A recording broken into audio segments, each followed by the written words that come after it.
안녕하세요. DJ 라니입니다. 오늘의 사연 시작해 보겠습니다. 저는 딸 하나를 키우고 있는 평범한 40대 여자입니다. 사실 이 채널은 친한 친구에게 추천해받아 들어보게 되었어요. 참 별별 일들이 세상에 많이 일어나는구나. 참 별 사람이 다 있구나 하며 듣고 있었는데 사실 저에게도 그에 못지않은 막장 충격 스토리가 있었거든요. 내 이야기도 웬만한 드라마감은 된다 싶어 한번 용기를 내어 사연을 써보게 되었습니다. 주말 부부로 떨어져 지내던 남편 집에 찾아갔다 제가 무슨 광경을 보게 되는지 그날의 충격적이었던 이야기를 지금부터 시작해볼게요. 저희 엄마는 제가 중학교 입학하고서 얼마 지나지 않아 돌아가셨어요.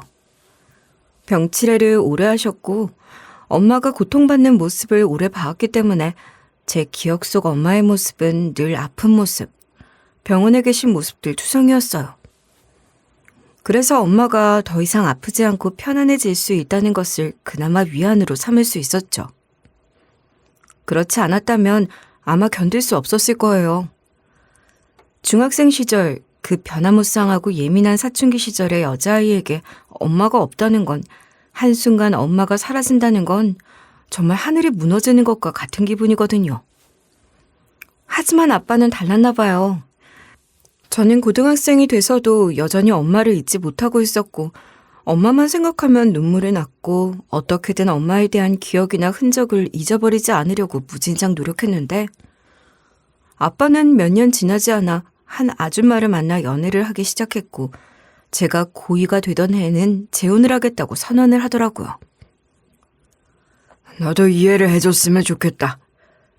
이제 네가 마냥 어린 나이도 아니잖니. 아빠에게도 아빠의 삶이 있고 같이 인생을 다시 살아보고 싶은 사람이다. 아빠는 엄마를 참 쉽게 잊네? 어떻게 그렇게 쉽게 잊어? 그래서 그나마 있던 엄마 흔적마저도 아빠가 다 치운 거지? 그 사람이랑 결혼하면 싫어할 테니까? 정말 쉽다. 아빠는 모든 게 참 쉽네? 전 그런 아빠가 너무 원망스러웠어요. 그나마 남아있던 엄마의 흔적마저도 다 치워버린 아빠가 원망스럽고 짜증나기만 했죠. 어떻게 그렇게 엄마를 빨리 잊을 수 있는 건지, 그 자리를 다른 사람으로 채우려고 할 수가 있는 건지 어린 전 도저히 이해가 되지 않았어요. 물론 지금 와서 생각하면 아빠 마음에선 그럴 수 있었겠다. 아빠도 외로웠겠다 싶기도 하지만 사춘기 시절엔 진짜 아빠가 미치도록 원망스럽기만 했었죠. 게다가 그 아줌마에겐 딸이 한 명 있었거든요. 저랑 5살 터울의 딸을 데리고 우리 집에 들어와 산다는데 상상을 해보세요. 어떻게 제가 그걸 환영할 수가 있겠어요? 고2 가장 예민하고 화도 많던 시절이잖아요. 공부만으로도 스트레스 받아 미치겠는데 갑자기 새엄마의 동생 같지도 않은 동생이라니. 전 그런 것 따위 바란 적이 없었단 말이죠. 하지만 제 의견 따위는 중요하지 않았고 별 수 없이 그 두 사람을 받아들일 수밖에 없었지만 같이 살기 시작하면서부터 저는 내내 수능이 빨리 끝나기만을 빌었어요. 어떻게든 재수 없이 한 번에 대학 합격해서 꼭 나가서 살아야지 다짐에 또 다짐을 하면서 버텼죠. 대학만 합격해봐. 내가 이 집 곧장 나간다. 고시원에 껴서 자는 한이 있어도 이 집보단 낫지. 저에게 두 사람은 가족이긴 하지만 전혀 가족 같지는 않은 존재들이었어요. 하지만 그런 제 마음과는 관계없이 어쩔 수 없이 새엄마네 친정과도 교류가 없을 순 없었거든요. 그리고 그쪽 집안 분위기 때문에 저는 또다시 한번 상처를 입을 수밖에 없었죠. 아유, 우리 강서방 왔는가? 어서 오게, 어서 오게. 그들에게 저희 아빠는 자기네 딸과 결혼한 소중한 사위. 새로운 가족인 반면에 저는 완전히 남남, 객식구인 느낌이었어요. 완전히 투명인간 같았죠. 아무래도 그쪽 분들이 여러모로 어려워서 낯가리시느라 그러시는 모양이다.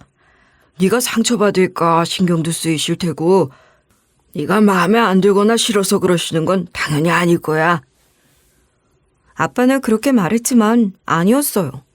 그들과 저 사이에는 절대로 허물어질 수 없는 벽이 존재라도 하는 듯 그들과의 만남이 있을 때마다 저는 철저하게 투명인간이 되었고 새엄마와 동생은 그러거나 말거나 전혀 신경 쓰지 않았어요. 그래서 결국 저는 아빠가 있는데도 불구하고 저희 집에서도 겉돌 수밖에 없었죠. 그러니 저는 더더욱 그 집을 탈출하려 했었고요.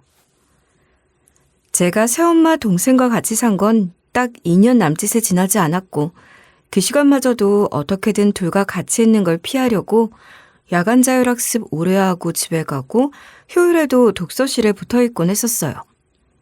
새엄마나 동생이 뭐 동화 속 파쥐모녀나 신데렐라 언니들처럼 악독하게 군 건 아니었지만 그냥 그 존재 자체가 싫었던 것 같아요. 그렇다고 두 사람이 저한테 딱히 호의적인 느낌도 아니었죠. 말로는 날 위하는 척하지만 아빠가 없을 땐 둘만 속닥속닥 거리며 절 소외감 들게 하는 순간들도 많았거든요. 게다가 동생은 나와는 달리 애교도 넘치고 부침성도 좋은 성격이라 아빠 앞에서도 애교도 많이 부리고 팔짱을 끼거나 어깨를 주물러 드리거나 하는 저는 잘 못하는 그런 스킨십을 많이 했었거든요. 아이고, 아유, 우리 인형이 덕에 힘이 난다. 아빠가 인형이 보고 사네, 요새. 아빠, 우리 딸 해줘. 난 아빠가 우리 딸 하는 게 제일로 듣기 좋아. 그럼 우리 딸이지. 우리 예쁜 막내딸. 동생이 그럴 때마다 아빠가 우리 딸 덕에 힘이 난다며 많이 좋아했었고 저보다 몇 살이 더 어리다 보니 둘은 스스럼 없이 잘 지냈는데 동생은 그런 거에 대해서도 저에게 은근히 우월함을 느꼈던 것 같아요. 제 앞에서 아빠와 다정하게 있을 때 일부러 저를 힐깃힐깃 보면서 씩 웃는 그런 여우 같은 짓을 하곤 했었죠. 물론 제 시선에만 그렇게 보였던 걸 수도 있을 거예요. 근데 원래 그런 건 당사자한테만 보이는 거잖아요. 다른 사람한텐 말할 수도 없지만 저만은 분명히 느끼고 있었죠. 하지만 그런 가족마저도 가족이라고 부러워하는 사람도 있더라고요. 바로 제 남편이 그랬어요. 연애 시절 남편이 그러더라고요. 난 아주 어릴 적부터 할머니 손에 자라 할머니와 둘만 살아왔잖아. 재혼 과정이라도 난 당신이 부러워. 엄마도 아빠도 동생이 있는 당신 너무 부럽다. 난 항상 오손도손 가족들 모여 밥 먹는 풍경이 그렇게 부러웠거든. 남편의 어린 시절 힘들게 자라온 이야기를 여러 차례 들었기 때문에 남편 앞에서는 그런 불평을 늘어놓기도 좀 그렇더라고요. 제 입장에선 불평불만이지만 남편이 듣기에는 배부른 소리나 자랑처럼 여겨질 수도 있을 것 같고 말이에요. 그리고 결혼까지 생각하고 있는 남자한테 제 집안 사정 이러쿵저러쿵 너무 안 좋게 말하는 것도 결국엔 제 얼굴에 침 뱉기란 생각도 들어서 더더욱 말을 아끼곤 했었죠. 어쨌든 지금 제 가족이긴 하니까. 그러다 이 사람과 결혼을 약속한 후 가족들에게 남편을 먼저 소개하면서 인사했을 때 아빠는 남편을 무척 마음에 들어 하셨어요. 그리고 새엄마와 여동생도 내 남편을 보곤 기대 이상이라는 듯한 반응을 보이더라고요. 어머, 아이 주희가 저렇게 훤칠한 남자친구를 데려올 줄은 몰랐네. 너 생각보다 눈이 높다, 얘? 하면서 새엄마가 말하는데 뭔가 기분이 묘하더라고요. 그리고 그날 이후 여동생의 태도도 묘하게 달라진 듯한 거예요. 제 남편을 보고 난 뒤로 전에 없던 연락을 저한테 자꾸 해오기 시작하는 거예요. 언니. 근데 있잖아. 형부는 어떤 사람이야? 언니한테 잘해줘? 형부랑 데이트하면 어디 다녀? 난 아직 그런 직장 다니는 남자 만나본 적이 없잖아. 죄다 아직 별 볼 일 없는 놈들이라 데이트 통장을 쓰자는 둥 그러는데. 근데 형부같이 좋은 직장 들어가려면 다들 공부도 잘하는 사람이었겠지? 그치? 형부 주변에 그런 남자들 많겠지?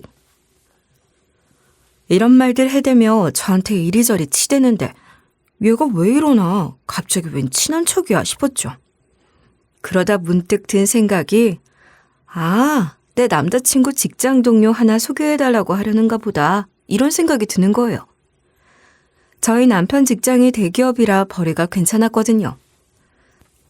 새엄마도 동생도 저한테 전에 없이 친한 척을 자꾸 해대는 이유가 바로 새끼치라는 거구나 싶은 감이 확 왔죠. 근데 제가 미쳤나요? 그런 걸 해주게?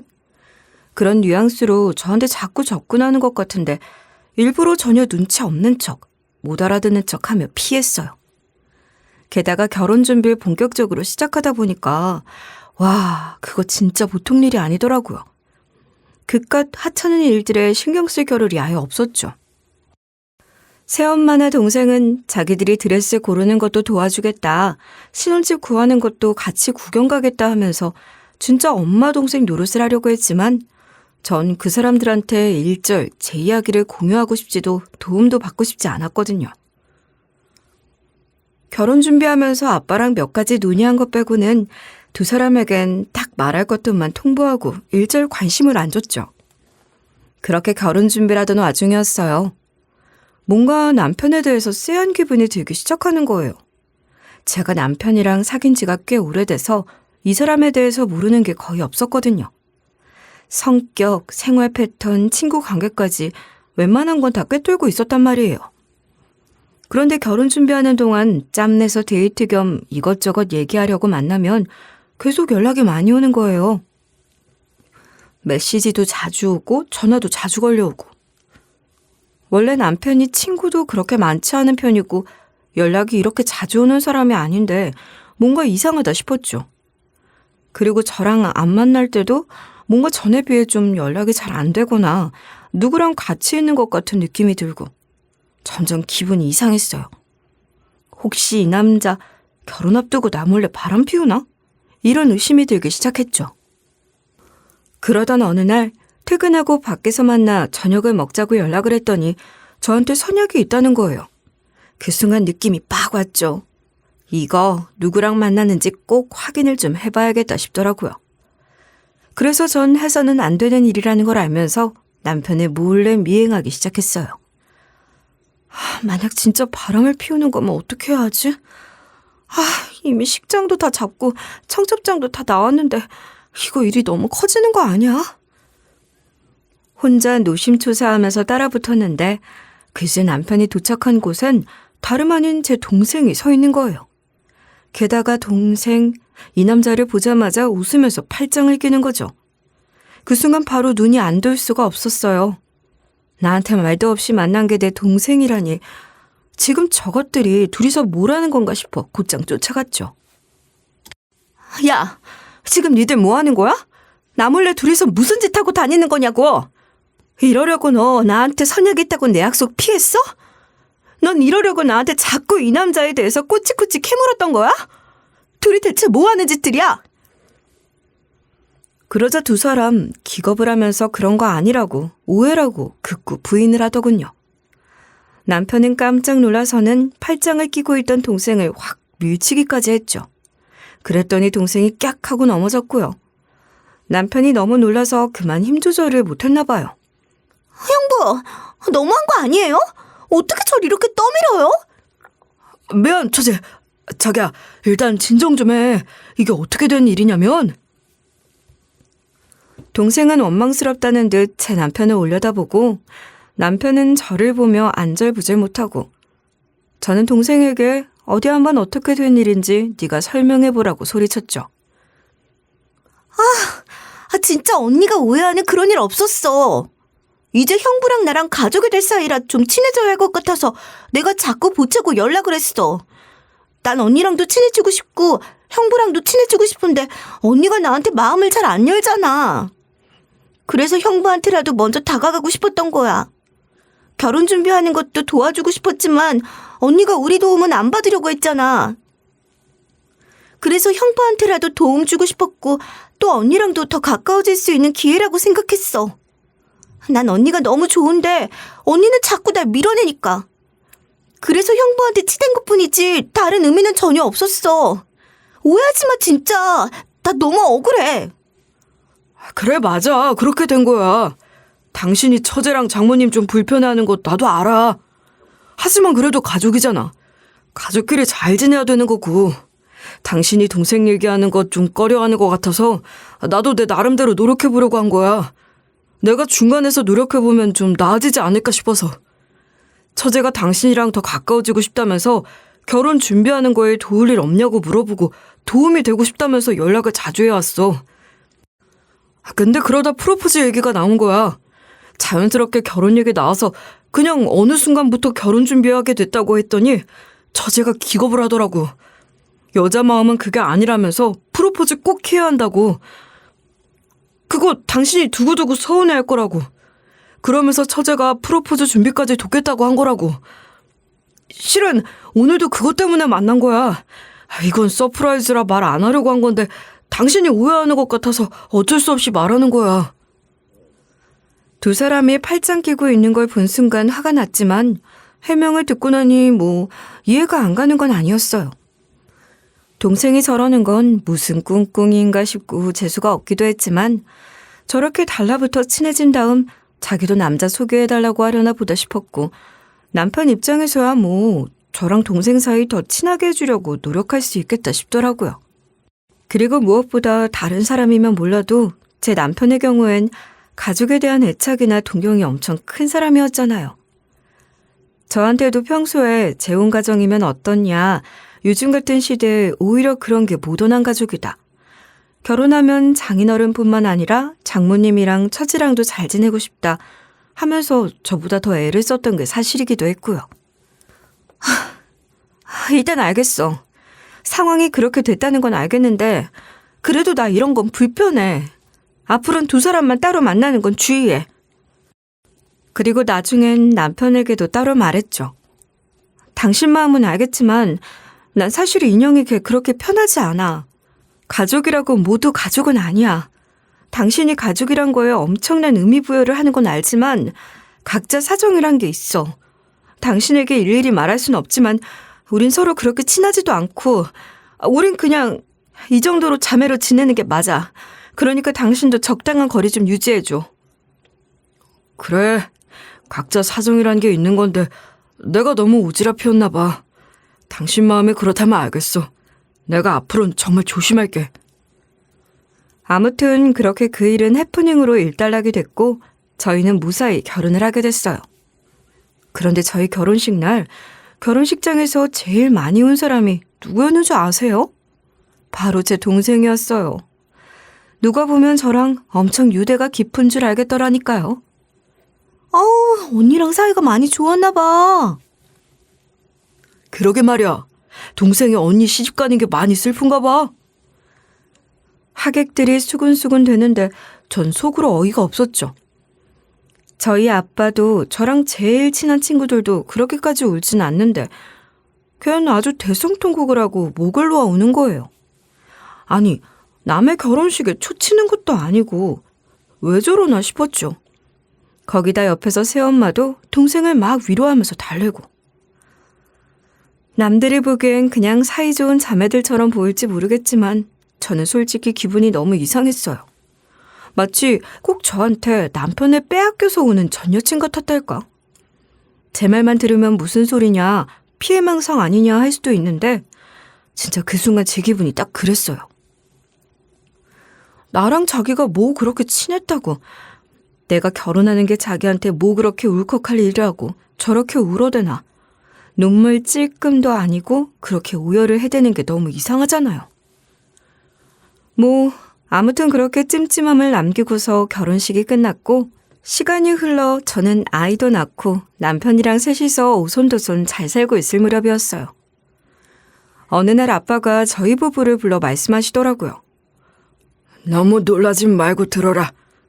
사실 병원에 갔다가 백혈병 진단을 받았다. 아니 아빠, 어떻게 안 놀래. 평소에 지병도 없고 건강하게 취미생활도 잘만 하시던 분이 갑자기 백혈병이라니. 아빠는 저희에게 이미 병이 많이 악화된 상태라 얼마나 더 살 수 있을지 모르겠다고 하시더라고요. 아빠의 재혼 후 우리 사이가 좀 서먹서먹해졌던 건 사실이지만 그래도 제가 나이를 1살, 2살 먹으면서 아빠에 대해서도 이해하게 됐고 특히 결혼하면서 아빠랑 좀 더 애틋해졌었거든요. 그런데 이렇게 갑자기 병이 악화됐다고 하시니까 믿어지지 않았어요. 요즘은 백혈병도 잘 치료하고 잘만 낫는다는데 아빠는 연세가 있으셔서 그런지 치료가 잘 듣지 않았어요.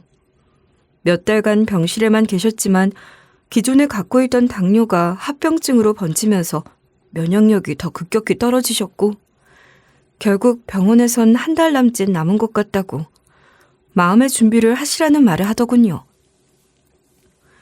아빠는 담담히 마지막을 받아들이셨고 어느 날 병실에 저희 가족 전부를 모아놓고 유언을 남기셨어요. 집은 나에게 주고 재산은 어떻게 나누고 이런 것들에 대해 얘기하셨죠. 어머 여보, 그래도 집은 배우자한테 주는 게 이치에 맞지 않아? 쟤는 결혼해 나가 살고 있고 벌써부터 제 집도 있는데 나랑 당신이랑 같이 산 세월이 얼만데 이 집에 살고 있는 건 난데 쟤한테 집을 준다는 건 말이 안 되지 그건. 새엄마는 저한테 집을 주는 게 부당하다며 난리를 치더라고요. 동생도 아빠 정말 너무하시네요. 하며 서운하다는 얘기를 하고 아빠는 거기에 대해서 다른 대답이 없으셨어요. 상태가 좋지 않아 긴 얘기를 할 수 있는 여건도 못 됐고요. 그렇게 그날 유언을 끝으로 얼마 지나지 않아 아빠는 돌아가셨고 저희는 장례를 치르게 됐어요. 그런데 장례 치러놓고 얼마 지나지 않아 유언대로 재산을 분배하게 되는데 새엄마랑 동생이 그때 그 집 가지고 난리를 치기 시작하는 거예요. 예, 넌 신혼집이 있지 않니? 우리들은 이 집에 살고 있는 사람들이다. 근데 기어이 그 집을 네가 가져가야겠어? 네, 전 어차피 그 집에 살 생각 없어요. 저는 어차피 신혼집이 있으니까 계속 거기서 사시면 돼요. 명의만 제가 갖는 거고 계속 살던 대로 사시면 되는 거예요. 달라질 게 하나도 없다고요. 아니, 그럴 거면 더더욱 명의도 우리가 갖는 게 맞는 거지. 살지도 않는 집 뭐하러 네가 갖고 있으려고 하는 건데. 수틀리면 우리 쫓아낼 생각이니? 어차피 우리가 살 거 그냥 우리한테 주면 될 거 아니야. 참나, 나를 뭘로 보고 그러는지. 제가 자기들 주장을 거절하자 나중에 나의 새엄마네 친정 식구들까지 우르르 와서는 저에게 요구를 하기 시작하더라고요. 말이 좋아 요구지 저를 완전 천하의 나쁜 년으로 몰아가고 양심 운운하면서 집 내놓으라고 난리들을 쳐댔죠. 저도 참다 못해 말했어요. 아빠가 하신 말씀이에요. 아빠가 그렇게 결정하셨으면 당연히 거기에 따르는 게 맞지 않아요? 모든 재산을 다 나한테 주겠다고 한 것도 아니고 나머진 공평하게 나누지 않았냐고요. 오히려 나머지 재산은 나는 혼자고 그쪽은 두 사람이니 저보다 더 가져가는 셈이에요. 그리고 이 집은 우리 엄마 살아계실 때부터 같이 살던 집이에요. 제가 초등학교에 입학하자마자 이사와서 쭉 살았던 집이라고요. 그때부터의 추억까지 다 있는 이 집을 나한테 주신다는 건 당연한 말 아니에요? 제가 집을 뺏고 내쫓겠다는 것도 아니고 그대로 사시면 된다는데 대체 뭐가 문제란 거예요? 넌 아직도 엄마 해대면서 네 엄마 타령만 해대고 우린 남 취급한다? 어떻게 아직까지 그럴 수가 있니? 그럼 우리는 객식구란 소리냐? 네 아빠 아플 때 옆에서 간호한 건 나야. 내가 그 사람 와이프고 우리 인영이도 너희 아빠 딸이야. 너희 아버지 아플 때 오락가락해 정신없을 때 한 말 가지고 모든 걸 결정짓는다는 건 말도 안 되는 거지. 새엄마는 발악을 해댔어요. 아니 누가 길바닥에 나가 살랬나? 거기서 쭉 살라고 했는데도 그 난리인 거죠. 제가 얼마 지나지 않아 자기들을 쫓아낼 거라는 근거 없는 주장들을 해가면서. 그런데도 새엄마는 미친 듯이 소리를 질러대며 집에 대한 자기 권리를 주장했고 저는 질릴 대로 질려버리고 말았어요. 새엄마 친정 식구들은 절 쫓아다니면서 괴롭혀댔어요. 제가 다니는 회사까지 와서 저에 대해서 시위를 하겠다. 부끄러워서 회사도 못 다니게 만들어주겠다는 말까지 해대는 거예요. 그 사람들에게 시달리며 저는 지쳐갔어요. 그러고서 나중에 보니 결국 새엄마가 자기 멋대로 아빠 집을 본인이 꿀꺽 한 거예요. 아빠의 법적인 배우자는 새엄마였고 아빠는 아파서 유언만 남기고 직접 나서서 집문서 정리를 못 해놨었거든요. 이런 식으로 집 명의가 바뀌는 일이 생각보다 손쉽게 가능하고 자주 있는 일이더라고요. 다시 찾으려고도 해봤지만 제가 스트레스 때문에 불안 증세로 약까지 먹어야 하는 상태까지 되니까 이 모든 과정을 지켜보던 남편이 말하더라고요. 여보, 그냥 그렇게 두자, 우리. 어차피 당신 그냥 그 집 그 두 사람 계속 살게 할 생각이지 않았어? 그냥 내버려 두자. 당신 건강이 우선이야. 나 당신 보기 너무 안쓰럽고 안타까워서 그래. 사실 제가 아빠 마지막 가시기 전 매일 들러 병간호하고 장례 치르고 그것만으로 이미 기운이 다 빠져버린 상태였거든요. 근데 그 사람들에게 시달리고 나니 정말 진이 다 빠진 뒤였어요. 남편 말을 들으니 그냥 그래, 차라리 그냥 줘버리자 싶어지더라고요. 이제 아빠가 안 계시면 그 사람들이랑은 더 이상 가족이라 안 엮여도 되잖아요. 전 이미 지칠 대로 지쳐버린 뒤였고 이젠 그 두 사람이랑 더 이상 그렇게 가족 마냥 아웅다웅 해대고 싶지도 않았죠. 차라리 돈 좀 떼져버리고 말지. 앞으로 계속 얼굴 보면서 싸워야 된다 생각하니 그게 더 지긋지긋하더라고요. 그냥 불쌍한 사람들한테 적선했다 생각하고 살기로 했던 거죠. 그렇게 모든 게 일단락되고 재산 분할이며 모든 게 다 정리되고 나니 더 이상은 그 두 사람과 연락조차도 하고 싶지 않더라고요. 하지만 세상사라는 게 피한다고 다 피해지진 않잖아요. 피치 못하게 만나게 되는 일이 결국 생기긴 했어요. 일단 아빠 기일에는 무조건 마주쳤으니. 아빠 제사를 내가 지낸다고 가면 그래도 양심을 챙기곤 싶었는지 가끔 오긴 하더라고요. 그래봤자 내가 다 준비하면 뒤에서 구경하다가 잔소리만 해대는 게 전부이긴 했지만요. 너 네 아빠 호박전 좋아하셨던 건 모르니? 어머, 네 아빠는 이런 사고 안 좋아하시는데 네가 같이 살질 않아 통하는 게 없구나. 이러면서 정작 준비를 다 마치면 꾸벅 인사나 하는 둥 마는 둥 그런 식으로 건성건성할 거면 차라리 오지 말라고 했더니 자기들을 뭘로 보냐며 버럭 화내고 아휴, 매번 그런 식이었죠. 뭐 그런 피치 못할 상황 빼고는 마주칠 일이 없었으니 그나마 나았으려나요. 어차피 저한텐 남편과 우리 딸 이렇게 세 식구가 제 가족이었고 저흰 오손도손 잘 살아왔어요. 아이도 어느덧 무럭무럭 자라 초등학교 고학년이 됐고 딸이 좀 크니까 정말 친구처럼 얘기도 잘 통하고 의지도 많이 되고 그렇더라고요. 남편이랑도 큰 다툼 없이 서로 손붙잡고 잘 다닐 만큼 사이도 좋았고 아이는 너무 착하게 잘 자라주고 공부도 곧 잘하고 특별히 더 바랄 게 없는 무난하고 평온한 날들이었죠. 그런데 어느 날 남편이 직장에서 지방 발령을 받게 된 거예요. 처음엔 남편이 따라갈까도 고민했고 가지 말라고 할까도 생각했어요. 하지만 지방으로 같이 가기엔 아이 교육 문제가 걸렸죠. 애 입장에서도 갑자기 낯선 지역 전학 가서 다시 적응하라고 하기엔 너무 쉽지 않은 일이고요. 그리고 남편더러 가지 말라고 하기에도 지방 발령 조건이 팀장격으로 가는 거라 사실상 승진이고 연봉도 인상되는데 반대를 할 수도 없겠더라고요. 그렇게 남편은 지방 사택단지에서 지내게 됐고 저희는 주말 부부가 됐어요. 남편이 주말마다 집에 왔고 나머지 평일은 따로 보냈죠. 그러던 어느 날 제가 회사에서 며칠 지방 출장을 가게 됐는데 마침 가야 할 곳이 남편이 가 있는 지방 근처더라고요. 남편 사택 있는 곳에서 차 타면 40분에서 50분 거리라 굳이 다른 데 숙소 잡느니 남편 있는 데서 같이 묵으면 되겠다 싶었죠. 저희 딸이 5학년이라 3일 정도는 자기 혼자 있을 수 있다고 걱정 말라고 하는데 그래도 조금 걱정이 돼서 이웃에 사는 딸 친구를 며칠 집에 와 있게 부탁을 했어요. 딸 친구 엄마한테도 가끔 들여다봐달라고 당부도 해놓고 딸한테 용돈도 넉넉하게 줘놓고 출장길에 올랐죠. 남편에게는 제가 내려가는 걸 비밀로 했어요. 서프라이즈로 방문해 오랜만에 신혼 같은 느낌도 내보려고 사실 좀 들떠 있었거든요. 그렇게 도착해 남편 사택단지에 들어갔는데 경비원이 저를 막 쫓아오더라고요. 아무래도 기업에서 운영하는 곳이라 그런지 경비가 철저하다 싶었죠. 어디로 오신 거예요?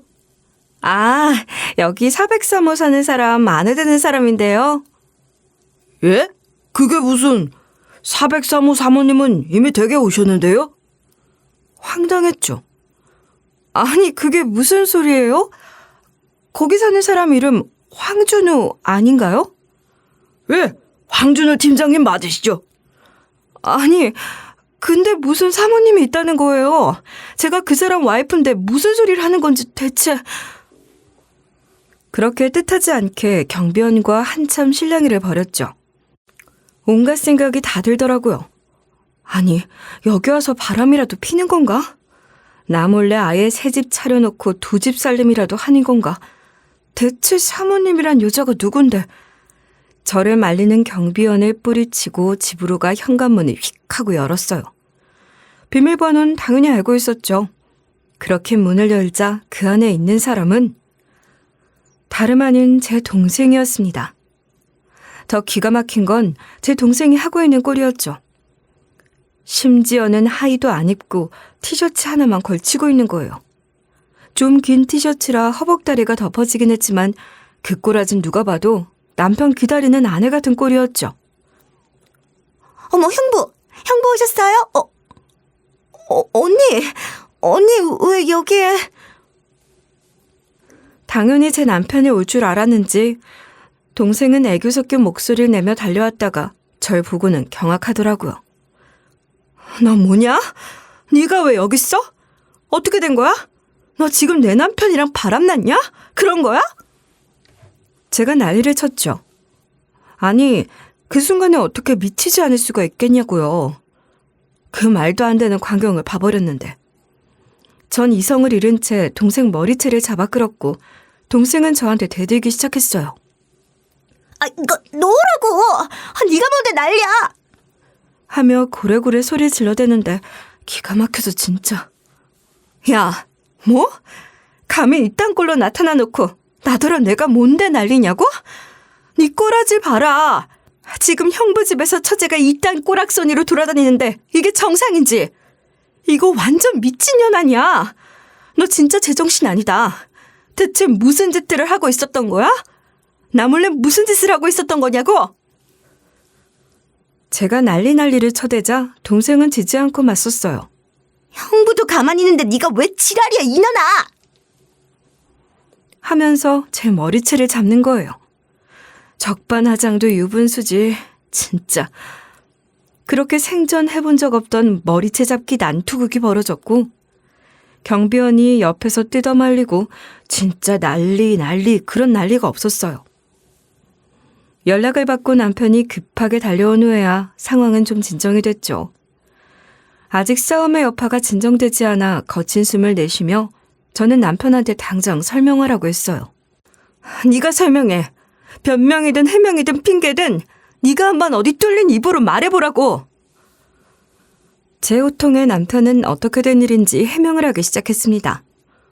그게 사실은 2달 전 처제가 나를 찾아왔었어. 며칠만 신세를 좀 지겠다면서 찾아왔는데 완전히 머린 산발이고 막 도망쳐 나온 꼴이라 도저히 거절할 수가 없었어. 처제 말이 처제가 반동거하며 같이 살던 남자가 있었는데 그 남자랑 헤어지면서 쫓겨나와 갈 데가 없다고 며칠만 좀 재워달라고 하는 거야. 근데 그 밤중에 비까지 오는데 어떻게 쫓아내겠어. 그래도 당신 동생 아니야. 그래서 그럼 며칠만 지내게 한 거야. 아니, 그럼 나한테 대체 왜 얘기 안 했어? 그리고 2달 전이라니? 그건 또 무슨 소리야? 며칠만 있겠다고 해놓고 그럼 지금 2달을 여기 이렇게 죽치고 있었다는 거야? 둘이서 2달 동안 나 몰래 같이 살았다 이 말을 하는 거냐고? 전 다시 흥분하지 않을 수 없었죠. 그러자 남편은 또 기겁을 하면서 그게 아니라고 처제 말 좀 해봐 하는 거예요. 그래, 네 그 뚫린 입으로 해명이라도 좀 해봐 어디에. 왜 말은 안 하고 입 꾹 다물고 있어? 네가 원흉이면서 왜 쏙 빠져있냐고. 변명이든 뭐든 해봐 어디. 제가 쿡쿡 찔러댔죠. 그러자 동생이 입을 열기 시작하더라고요. 그게 사실은 내가 한 남자를 알게 돼서 같이 살았었어. 근데 그 남자가 실은 유부남이었어. 어이가 없었죠. 넌 그놈이 유부남인 거 알고 만난 거고? 알긴 알았지. 너 지금 나랑 장난하니? 아, 그게 유부남은 유부남인데 마누라랑 사이 안 좋고 각방 쓰면서 거의 별거나 다름없이 생활하고 있다면서 곧 이혼할 거라고 했고 나한테 오겠다고 해서 이혼하고 나한테 오기만을 기다리고 있었던 거야. 그런데 그놈이 한 말이 다 개뻥이었던 거 있지? 다정하게 지 마누라랑 지 새끼랑 같이 외식하고 나오는 거 보고 내가 눈이 돌아서 그놈한테 지랄을 해댔더니 지겹다면서 헤어지자더라? 내가 못 헤어진다고 뻗대고 지랄했지. 근데 어떻게 알았는지 그 새끼 마누라가 찾아와서 주제 파악하라면서 날 쫓아내는 거야. 그래서 그렇게 쫓겨나서 여기로 왔다고? 니네 엄마한테 갔어야지 가더라도. 미쳤어 언니? 엄마한테 죽어도 못 가지. 언니도 알잖아. 우리 엄마가 나 초등학생 때 아빠가 바람 피워서 이혼한 거. 그래서 차마 내가 상간녀 돼서 이 꼬라지로 쫓겨났다는 얘기는 못하겠더라. 그리고 내가 뭐 친구가 있긴 해? 언니한테 연락해봤자 욕만 먹을 게 뻔하고. 그래서 형부가 생각나 연락한 거야. 형부한텐 며칠만 신세지겠다고 했는데 그래 솔직히 그냥 더 있을 작정이었어. 내가 갈 데가 어딨겠어. 모은 돈도 없고 살던 집도 그 남자 거였단 말이야. 모일 뿐이고 오갈 데도 없는데 형부한테 신세 질 수밖에 없지. 어떻게 그럼. 기가 막혀 말도 안 나오더군요. 넌 그걸 지금 말이라고 하냐? 넌 진짜 제정신이 아니다. 어디서 그딴 발상이 나오냐? 제가 따지자 아주 당당하게 나오더군요. 이젠 저한테 언니라고도 안 하대요. 넌 몰라? 나 같은 사람이 어떻게 사는지. 일찍이 형부 만나 안정적인 연애만 하고 결혼도 순탄하게 해놓고 네가 뭘 알겠어? 형부 같은 남자 나도 갖고 싶었어. 왜 난 안 되고 너만 되는데? 너만 다 가지냐고. 발악을 하면서 목 놓아 울기 시작. 이쯤 되니 진짜 무서울 정도였어요. 형부, 나는 왜 안 돼요? 언니보다 내가 더 예쁘고 더 어린데 왜 나는 안 봐주는 거냐고요. 내가 뭐가 부족해서? 몸매도 얼굴도 내가 전현보다 나은데 내가 이렇게까지 하는데 왜 못 이긴 척도 안 하는 건데요. 다른 남자들 같으면 안 그래. 진작에 다 넘어왔다고. 형부는 언니가 뭐가 그렇게 좋아서 그러는데요? 저기 볼 게 뭐가 있다고. 하면서 매달리기 시작하는데 진짜 소름이 다 끼치는 거예요. 저제 진짜 이러지 마 제발. 진짜 왜 자꾸 이러는 거야? 남편은 기겁을 해댔죠. 알고 보니 남편 처음엔 며칠만 재워주면 나가겠지 싶어서 별말은 안 했대요. 근데 어느 날부턴가 낌새가 이상하더라는 거예요. 남편이 소파에 나와 자고 있었는데 갑자기 잠옷바람으로 와서는 소파 옆에 기대서 남편을 쳐다보질 않나, 일부러 안이 비치는 잠옷을 입고 돌아다니질 않나, 마누라 행세를 하면서 출근하는 남편한테 팔짱을 끼면서 애교를 부리질 않나. 딱 보기에도 남편을 유혹하려고 작정을 한 것 같아서 단호하게 나가라고 말을 했다고 하더군요. 그러자 형부마저 자기 내쫓으면 진짜 자기 콱 죽는 수밖에 없다. 엄마가 알면 나 때려 죽일 거다. 그것보단 내가 혀 깨물고 죽는 게 낫다. 하면서 반협박까지 하더라는 거예요. 게다가 동생은 이미 예전에 결혼 한 번 했다 돌아온 거였거든요. 결혼했다가 3개월 만에 이혼 소송당하고 위자료까지 물어줬어야 했기에 정말 무일푼이었죠. 그것 때문에도 새엄마랑 많이 다퉜던 것 같더라고요. 본인은 끝까지 억울해했지만 판결은 동생 편을 하나도 안 들어줬거든요. 동생은 그걸 이야기하며 더더욱 불쌍한 척하고 엄마도 내 편 아니다. 형부만이라도 잠깐만 도와달라 하며 매달렸다고 하더군요. 그렇게 나오니까 나도 정말 진퇴양난이었어. 길바닥에 나가 살라고 쫓아낼 수도 없고, 그렇다고 같이 살 수도 없고, 그렇다고 당신한테 말을 할 수도 없는 상황이라 별 수 없이 내가 그냥 이 집에 안 들어왔던 거야. 아예 지난 2달 동안 이 집에 들어오질 않고 앞에 작은 원룸을 하나 구해서 살았다니까? 처음엔 그 말도 안 믿었어요. 물론 제 남편이 그럴 사람이 아니라고 생각은 했지만 솔직히 여자가 작정하고 그렇게 덤비면 넘어갈 수도 있잖아요. 제가 의심하자 남편은 팔짝 뛰기 시작하더라고요. 그러면서 자긴 다 인증할 수 있다고 경비원 아저씨가 알 거 아니냐고 경비원에게도 물어보는 거예요. 그건 맞습니다. 그건 제가 보증해요. 사택에선 다 출입자 관리를 하거든요. 주민인데 아예 2달 가까이 안 들어오시고 사모님만 계셔서 좀 이상하다 생각은 했었죠. 근데 2사람 사이 일이니 굳이 물어보진 않았어요. 그냥 별거를 하는 상황인가 했던 거지. 남편은 동생한테서 온 메시지들도 보여주더라고요. 남편은 답장을 일절 안 하거나 단답으로 말하고, 동생은 형부 언제 오세요? 제발 들어오세요. 제가 잘할게요. 하면서 온갖 말들로 구슬려대는 메시지들이 한가득이었죠. 여보, 나 진짜 억울해. 당신이 보자 그러면 내 내비며 통화 기록이며 위치 정보까지 전부 다 알려줄 수도 있어. 나 진짜 맹세코 처제랑은 아무 일도 없었고 처제의 일방적인 행동뿐이었단 말이야. 남편은 팔짝팔짝 뛰어댔고, 그런 남편을 보더니 동생은 깔깔깔 웃어대더군요. 넌 대체 무슨 복이 있어서 이런 착해 빠진 남자를 만났니? 넌 왜 다 가졌어? 난 왜 맨날 그지 같은 놈들만 만나고 니까짓게 뭐 별 볼 일 있다고 이런 남자 만났냐고. 나 진짜 억울해. 아무리 노력해도 아빠도 남자들도 전부 다 너만 갖고 모든 건 다 니 차지고 왜 나만 이 모양 이 꼴로 살아야 하는 건데? 대체 왜 나만? 동생은 꺼이꺼이 울부짖었고, 그 광경에 기가 찬 우리는 모두 할 말을 잃고 말았습니다.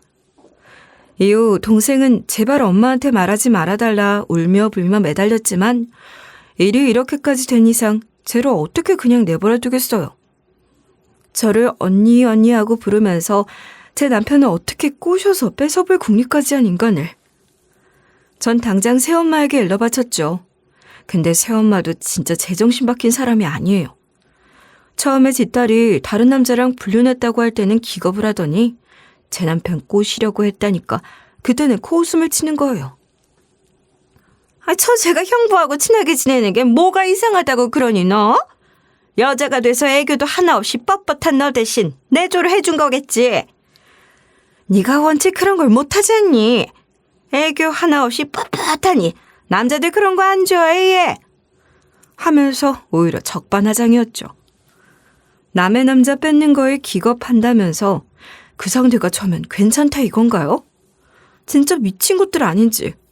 그제야 뒤돌아 생각해보면 옛날에 제 남편한테 자꾸 이것저것 캐묻고 두 모녀가 따로 연락하고 따로 만나기까지 했던 게 다 제 남편을 진짜 자기네 신랑감, 사위감으로 탐냈었던 거였다는 걸 이제서야 알겠더라고요. 전 그게 제 남편더러 주변에 괜찮은 놈 소개해달라고 그러는 건 줄로만 순진하게 생각했는데 사실은 지들이 제 남편을 노리고 있었던 거였죠. 제가 그렇게 말하자 새엄마 아주 당당하게 나오더라고요. 그래, 좀 그러면 안 되냐? 딱 봐도 훤칠하니 우리 인형이랑 잘 어울리고 직장도 좋고 당연히 탐나지. 결혼할 때 어찌나 아깝던지 내가 다 눈물이 나더라. 아주 지금 생각해도 열불이 다 나네. 아주 말 같지도 않은 소리를 늘어놓았죠. 정 그나마 새엄마라도 제정신이라 우리 인형이가 큰 잘못을 했다. 내가 다그치겠다. 하면서 정상적으로 반응했으면 한번 용서해줄 마음까지 품고 있었거든요. 근데 이건 뭐 세트로다가 제대로 미친 것들이잖아요. 봐주긴커녕 제대로 인생 실전이란 걸 알려줘야겠다 싶었죠. 전 사실 그동안 아빠의 유언 녹음본을 계속 갖고 있었거든요. 유언을 하겠다고 선언을 하고서 모두를 불러 모아 말씀하신 거니 효력이 있는 파일이었죠. 거기엔 아빠가 집을 나에게 상속하겠다는 내용이 고스란히 담겨 있었고요. 전 그걸로 소송을 제기하고 새엄마에게 빼앗긴 집을 다시 찾아오기로 결심했어요. 제가 소송을 제기하자 그제서야 새엄마와 동생은 울며불며 매달리기 시작하더군요. 우리가 잘못했다. 넌 다 가지지 않았니? 응? 아쉬울 게 없잖아. 우리한텐 이것뿐이다. 내가 2년 잘못 가르치고 그때 그렇게 말한 건 잘못했다. 그동안 한 짓들 다 괜찮다고 할 때까지 용서를 빌마. 그러니까 소송만 취하이다오. 응? 그렇게 빌어댔지만 봐줄 생각은 조금도 없었어요. 아니, 그럼 그동안은 대체 왜 증거까지 있음에도 왜 소송 안 하고 조용히 있었느냐 물으신다면 사실 정말 많은 일이 있었지만 간단하게 말하자면 새엄마의 친정 식구들이 정말로 제가 다니는 회사 앞을 알짱거리며 나에게 수시로 경고를 날렸고 교묘하게 협박과 압박을 해왔거든요. 몸도 마음도 많이 상해 있었는데 저 증거를 들이밀면서 싸울 기력이 남아있지 않았거니와 전 애초에 집을 제 명의로 둔다고 해도 두 사람을 집에서 내쫓을 생각은 없었거든요. 그리고 그런 저를 돌봐주던 남편과 가족에 대해서 이야기를 하다가 새엄마와 동생 덕분에 아빠만큼은 잠시라도 즐거운 때를 보냈던 게 생각이 나서 넘어가기로 했던 거였고요. 적어도 아빠만큼은 그 사람들과 가족처럼 지냈으니까 단순히 재산 때문이 아니라 정말로 자기들 집이라 생각해서 그랬겠거니 애써 생각하기도 했었죠. 정신승리에 가까울 정도로 긍정적인 방향으로만 좋게 생각해서 애써 봐준 거였단 말이에요. 근데 제가 봐준 것도 모르고 감히 이딴 식으로 나오니까 더 이상은 봐줄 이유가 없잖아요. 전 곧장 행동에 들어갔죠. 변호사와 상담을 해보니 일단 제 경우엔 아버지가 돌아가신 후 10년이 지나지 않아 소송을 제기할 수 있다고 하더라고요. 유언의 경우에도 이게 공식 유언장은 아니지만 정식으로 유언을 하기로 하고 모두의 앞에서 녹음된 것이라 법정에서 증거로 쓰일 수 있다고 하고요. 저에겐 무척 다행인 사실이었죠. 저는 새엄마가 유언에 반하여 집을 불법으로 취득한 데에 대해 부당이득 반환 청구 소송을 제기하고 유언장을 근거로 재산 반환 소송을 했어요. 유언에 대한 명확한 증거가 있었고 법적으로 문제가 될 사안이 전혀 없었으므로 당연히 판결은 제 승소로 끝이 났죠. 당당하게 굴던 새엄마는 그제서야 뒤늦게 찾아와 빌어댔고 동생도 찾아왔더라고요. 형부한테 눈독 들인 거 미안해. 사실 처음 보자마자 엄마랑 나랑 둘 다 형부가 마음에 들었어. 그래서 어떻게든 한번 꼬셔보려고 하다가 실패했어. 그 뒤론 전혀 생각도 않고 살았어. 그 정도 미친년은 아니야, 내가. 근데 2번씩이나 남자한테 버림받고 이런 처량한 신세가 되고 나니 형부라도 어떻게 해보면 4살 궁리가 나오지 않을까 싶은 말도 안 되는 생각이 들더라. 나도 이렇게까지 바닥의 년은 아니었어. 언니도 알잖아. 살다 보니 너무 힘이 들어 진짜 미친 생각을 한 것 같아. 제발 용서해줘, 언니. 부탁할게. 새엄마 동생이 나란히 빌어댔지만 제가 이것들한테 뭘 베풀어줄 이유가 하등없잖아요. 전 정당한 내 권리를 행사했고 제 것을 다시 되찾아왔을 뿐이니까요. 근데 꼭 제가 자기들 것 뺏은 마냥 와서 빌어대고 돌려달라 애원하는 게 어이가 없더라고요. 거머리같이 남한테 또 빌붙어서 이거 해달라 저거 해달라 하지 말고 니들이 알아서 니들 살 길 찾아. 지금까지 니들이 뺏어간 거 내버려뒀던 것만으로도 고마운 줄 알고. 그러고선 둘을 쫓아내줬죠. 무슨 미성년자도 아니고 다 큰 어른들이 지들 둘 살 방 한 칸을 못 마련하겠어요? 이제 신경도 안 쓸 생각입니다. 그동안 아량을 베풀어줬던 것마저 후회가 될 지경이니까요. 사실 그 일이 있고 나서 저는 남편이랑도 엄청 싸웠어요. 아니, 싸웠다기보단 제가 일방적으로 엄청 뭐라고 했죠. 처음엔 사실 남편한테도 엄청 열이 받더라고요. 아무리 처제가 그렇다고 해도 자기 아내한테 말은 해야지. 상식적으로 왜 그런 짓을 하냐고요. 아무리 동생이랑 사이에 아무 일 없었다고 하더라도 저한테 아무 말을 안 한 것 자체가 괘씸했거든요. 그러자 남편은 무조건 미안하다면서 저한테 미안하다고 하더라고요. 나도 처제가 그 정도일 줄은 몰랐어. 정말 생각지도 못하게 일이 커지고 시간이 흐르니까 미칠 것 같더라. 언제까지 원룸살이를 할 수도 없는 노릇이고 나도 당신한테 얘기하려고 하고 있었던 상황이었어. 정말이야. 가뜩이나 당신 이제 아버지 돌아가시고 혼자 남았고 나 때문에 두 사람 사이가 더 멀어질까 고민이 돼서 내가 너무 우유부단하게 행동했던 것 같아. 당신 말대로 내가 더 거리를 두고 제대로 했어야 했는데 정말 미안해. 내가 잘못했어. 솔직히 마음이 엄청 복잡했는데 남편이 그동안 허튼 짓 한 번 안 한 사람이기도 하고 원초에 정이 많은 사람인 것도 알고 있었거든요. 게다가 모든 증거들 살펴본 결과 동생에 대해서도 항상 단호하게 말을 했더라고요. 그 집 나가라는 소리 못하고 그대로 내준 것 빼면 뭐 딱히 다른 잘못을 한 건 아니라 남편은 용서해 주기로 했죠. 이후 시간이 흘러 남편은 지방 발령 마치고 다시 집에 들어와 살게 됐고 지금은 다시 딸이랑 셋이서 잘 살고 있어요. 새엄마와 동생이랑은 아예 연락을 차단해버려 소식은 통 모르겠네요. 제가 이 두 사람 때문에 겪었던 일들을 생각하면 지금까지도 열불이 나요. 그리고 전 제 촉, 제 감을 늘 무시 말고 믿어야겠다는 걸 다시금 깨닫게 됐죠. 사실 두 사람에 대해선 첫인상부터 좋지 않았고 어릴 때도 늘 불쾌하고 찜찜한 감정이 컸거든요. 하지만 자라면서 내 오해겠지. 내가 너무 안 좋게 보는 건 아닐까? 반성도 하고 이해도 해보려 했는데 그게 다 소용이 없고 쓸모가 없었던 게 드러났잖아요. 이해도 아량도 그럴 가치가 있는 사람에게 베푸는 것이란 교훈을 얻은 것 같습니다. 앞으로는 두 번 다시 그런 어리석은 짓은 반복하지 않으려고요. 제 남편에게도 단단히 일러뒀고요. 제 이야기가 부디 너무 고구마스러운 답답한 이야기는 아니었길 빌며 지금까지 들어주셔서 고맙습니다.